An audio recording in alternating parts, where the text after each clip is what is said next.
ये कहानी है मीना नाम की एक लड़की की जिसे फोटोग्राफी और वीडियोग्राफी का बहुत शौक था। अरे यार, इस दो कोड़ी के फोन से एक भी फोटो अच्छी नहीं आती है।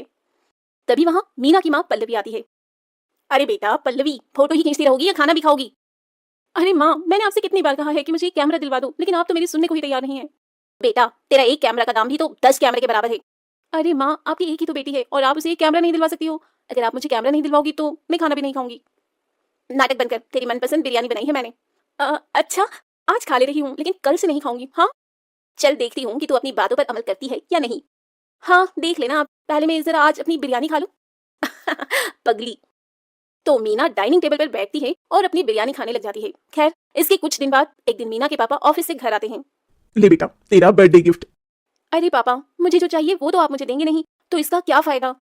अरे बेटा, मुझे मालूम है कि तुझे क्या चाहिए, लेकिन जरा इसे भी तो खोलकर देख ले एक बार। इसमें भी बहुत अच्छी चीज है।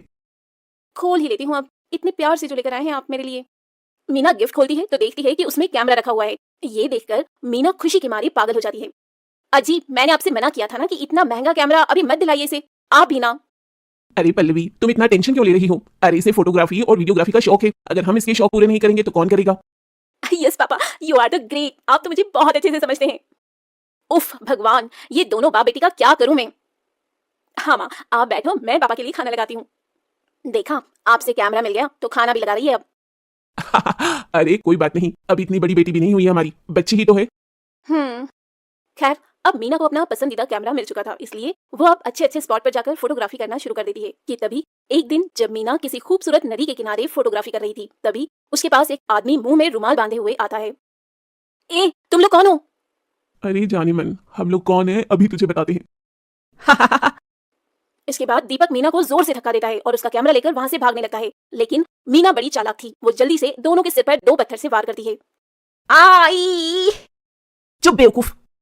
वहीं मीना जल्दी से उनके पास आ जाती है और अपना कैमरा उठाती है। बड़ी चालाक बन रही है ना तू, रुक, तुझे अभी इसी नदी में फेंकता हूँ। तब दीपक मीना से उसका कैमरा छीनता है और उसे नदी में फेंककर राजेश के साथ फरार हो जाता है। वहीं दूसरी ओर मीना चुड़ैल बन जाती है।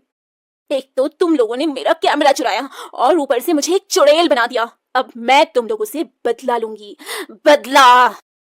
वहीं दूसरी ओर मीना के माता पिता उसके लिए बहुत परेशान होते हैं और उसकी मिसिंग कंप्लेंट थाने में लिखवा देते हैं।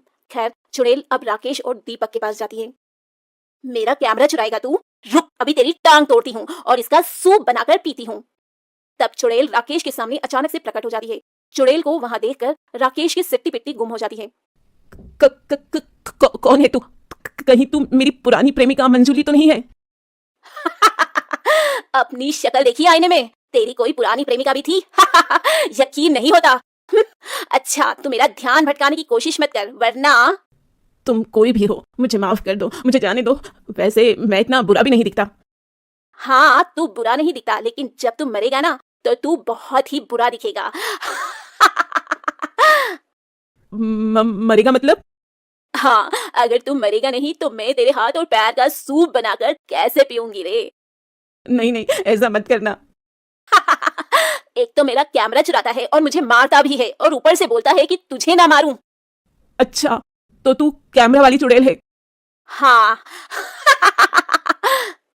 तब इसके बाद चुड़ैल राजेश के हाथ पैर तोड़ देती है और उसे मार डालती है। उसे मारने के बाद चुड़ैल वो कैमरा अपने हाथ में लेती है। रुक, ऐसे ही रहना, अब तेरी एक फोटो खींचती हूँ। और चुड़ैल अपने कैमरे से राजेश की लाश की फोटो खींचती है और बहुत खुश होती है। अगर मैं ना मरती ना तो बहुत अच्छी फोटोग्राफर बन जाती।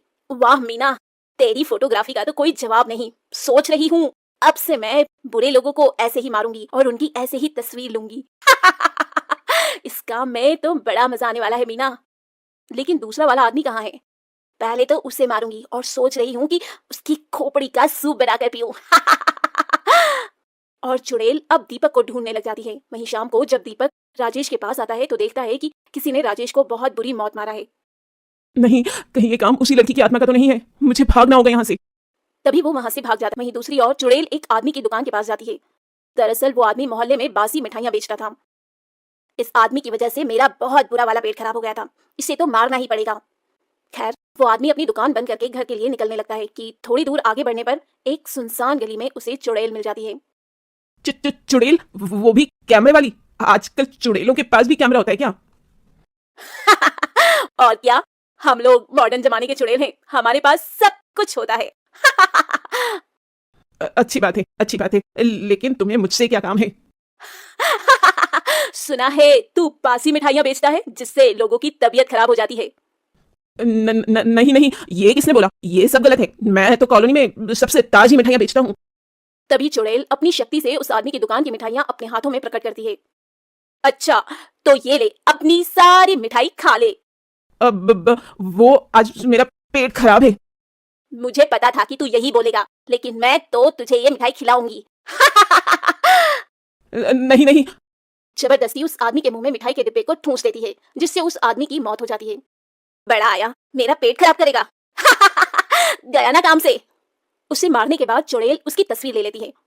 मोटा गेंडा कहीं का, इसकी तो फोटो भी अच्छी नहीं आई। इसके बाद चुड़ैल दीपक को ढूंढने लग जाती है, लेकिन फिर भी उसे दीपक का कहीं पता नहीं चलता। आखिर ये दुष्ट दीपक है कहाँ? पता नहीं क्यों मैं अपनी शक्ति से भी उसको देख नहीं पा रही हूँ। लगता है कुछ गड़बड़ है। तब तक मैं अपने नए शिकार को ढूंढती हूँ। ये बोलते बोलते चुड़ैल रास्ते में जा रही थी कि तभी उसे एक आदमी मिल जाता है, जो किसी औरत की चेन छीनकर भाग रहा था। अभी इसको सबक सिखाती हूँ, चोर कहीं का। चुड़ैल उस चोर के सामने चली जाती है। चुड़ैल! अरे चोर, कितनी चोरी करेगा? हाँ, जाने दे चुड़ैल, मेरी एक छोटी बेटी है। तो क्या उसे भी चोरी करना सिखाएगा? तुझे तो मरना पड़ेगा ही, नहीं तो तू अपनी बेटी से भी चोरी ही करवाएगा। इसके बाद चुड़ैल उसे मार देती है और उसे एक खंबे से लटकाकर उसकी फोटो खींचती है। ये फोटो तो बड़ी जबरदस्त आई है। खैर, कुछ दिन बीत जाते हैं और कॉलोनी में चुड़ैल के बारे में सबको पता चलने लगता है। तभी एक दिन कॉलोनी वाले पंडित को बुलाते हैं। उस घर की एक सदस्य है वो चुड़ैल। पंडित जी, ये तो मेरा घर है। हाँ, तुम्हारी बेटी मर चुकी है और वो चुड़ैल में बदल चुकी है। वही ये सब कर रही है। ये सुनकर मीना के माता पिता बहुत रोते हैं। रो मत बेटी, हमें उसकी आत्मा को मुक्ति दिलाना होगा। ठीक है पंडित जी, आप जो कहेंगे हम वही करेंगे। मीरा का एक खूनी है जो अभी तक पकड़ा नहीं गया है। हो सकता है कि उसके पकड़े जाने के बाद उसे मुक्ति मिल जाए। अच्छा पंडित जी।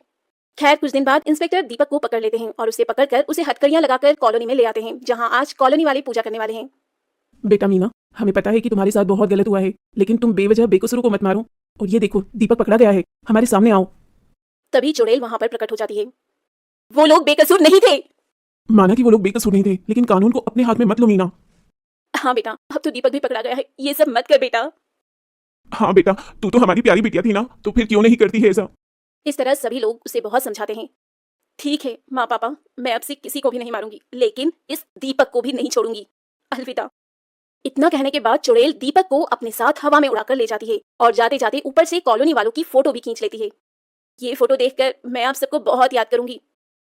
वहीं चुड़ैल दीपक को अपनी दुनिया में ले जाकर उसे क्षण भर में मार देती है और इस तरह चुड़ैल का बदला पूरा हो जाता है।